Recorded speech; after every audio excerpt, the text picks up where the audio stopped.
ورحمة الله وبركاته.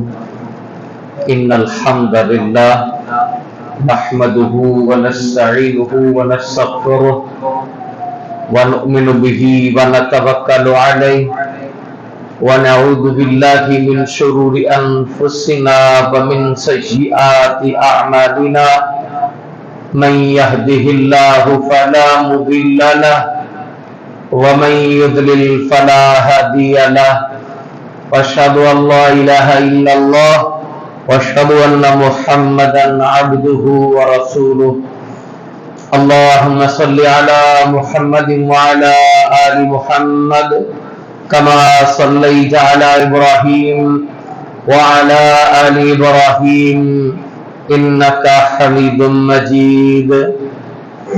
اللهم بارك على محمد وعلى ال محمد كما باركت على إبراهيم وعلى آل إبراهيم إنك حميد مجيد.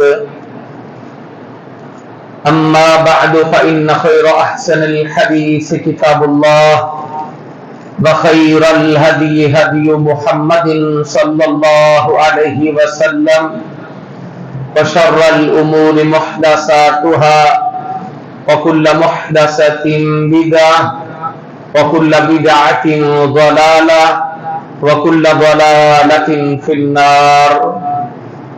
أعوذ بالله السميع العليم من الشيطان الرجيم.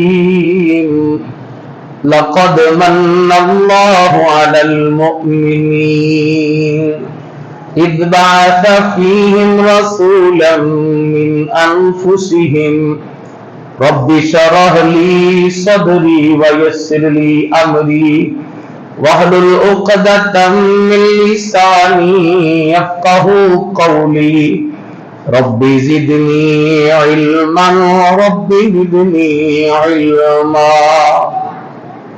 ہر قسم کی تعریفات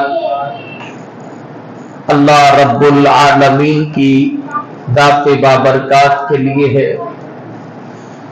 درود و سلام سید ولد اعظم امام الانبیاء جناب محمد الرسول اللہ صلی اللہ علیہ وسلم کی ذات گرامی پر آج کے خطبہ جمعہ میں نبی رحمت کی آمد اللہ تعالی کا یہ بہت بڑا احسان ہے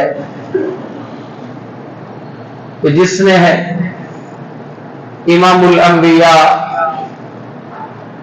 جناب محمد الرسول اللہ صلی اللہ علیہ وسلم کو مبعوث فرمایا. نبی مکرم صلی اللہ علیہ وسلم کو مبعوث کر کے پھر ہمیں ان کے اوپر ایمان لانے کی توفیق بخشی. نبی علیہ الصلوۃ والسلام رحمت بن کے آئے. اللہ کے رسول صلی اللہ علیہ وسلم نے فرمایا انما بعثت رحمہ، اللہ نے مجھے رحمت بنا کے بھیجا. انما انا رحمت مہدات، اللہ نے مجھے رحمت بنایا اور دنیا کے لیے تحفہ بنا کے بھیجا.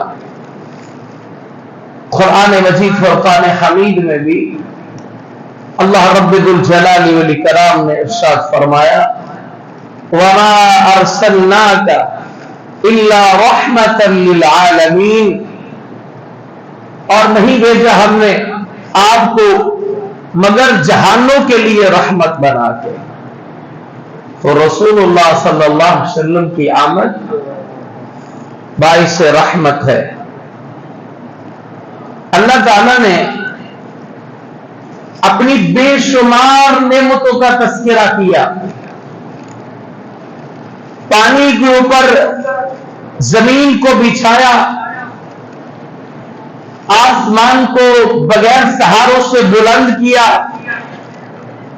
زمین کے اوپر پہاڑوں کو گاڑا، اس زمین سے انسانی خوراک کا انتظام کیا، اس میں اناج ہے، اس میں پھل ہے، اس میں طرح طرح کے میوجات ہیں۔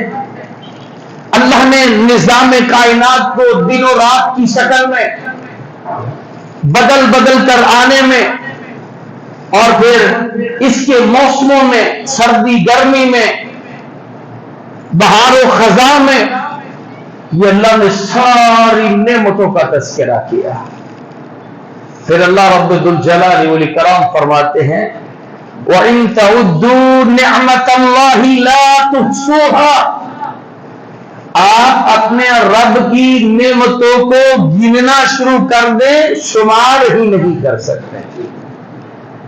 اس قدر اللہ کی نعمتیں ہیں، لیکن ان نعمتوں میں سب سے بڑی نعمت یہ ہے لَقَدْ مَنَّ اللَّهُ عَلَى الْمُؤْمِنِينَ، اللہ نے مومنوں پر احسان فرمایا ہے، اِذْ بَعَثَ فِيهِمْ رَسُولًا، کہ جب ان میں بھیجا ایک رسول من انفسہم، انہی میں سے، یتلو علیہم، وہ تلاوت کرتا ہے ان پر آیات کی، اس کی آیات، ویزکیہم، اور پاک کرتا ہے انہیں، ویعلمہم الکتاب والحکمہ، اور سکھاتا ہے انہیں کتاب و حکمت، وَإِن كَانُوا مِن قَبْلُ لَفِي ضَلَالٍ مُبِينٍ، اور اس سے پہلے یہ ظاہری گمراہی میں تھے۔ ایک احسان محبوب کائنات علیہ السلام، اور دوسرا احسان بَلِ اللَّهُ يَمُنُّ عَلَيْكُمْ أَنْ هَدَاكُمْ لِلْإِيمَانِ، دوسرا احسان اللہ نے مجھ پر، آپ پر، ہم سب پر یہ فرمایا کہ ہمیں ہدایت ایمان کی طرف دی، ہمیں اسے قبول کرنے والا بنایا۔ تو یہ دو انعام ان ساری نعمتوں میں سب سے افضل، سب سے اعلیٰ اور سب سے برتر ہے۔ نبی رحمت علیہ السلام آپ جب تشریف لائے، کیسے کیسے رحمت بن کے آئے۔ اگر آپ ان حالات پر تھوڑا سا جائزہ لیں تو ہر طرف جہالت تھی۔ ہم آپ سے پہلے کے دور کو دورہ جاہلیت کہتے ہیں، تو جس دور کا نام ہی دورہ جاہلیت ہو تو اس میں کس قدر نادانیاں ہوں گی، اس بات کا اندازہ تو اس کے نام سے ہی پتہ چل جاتا ہے۔ جس قوم میں آئے ان کو امیین کہا جاتا تھا، یعنی ان پڑھ لوگوں کا نام، اور اس دور کا نام خود منہ بولتا ثبوت ہے کہ کس قدر گئے گزرے حالات تھے۔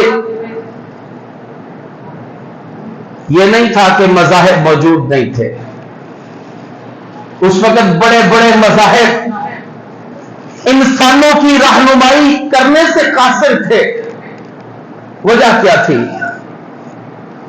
یہود بہت بڑا مذہب تھا، لیکن وہ بیجا رسموں میں جا پڑے، تورات کو تبدیل کر دیا، ترمیمیں کر دی، اس کی اصلی حالت موجود ہی نہیں۔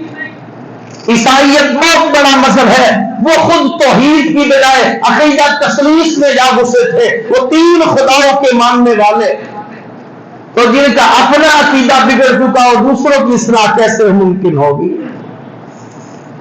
ایرانی آگ کی پوجا کرنا شروع ہو گئے،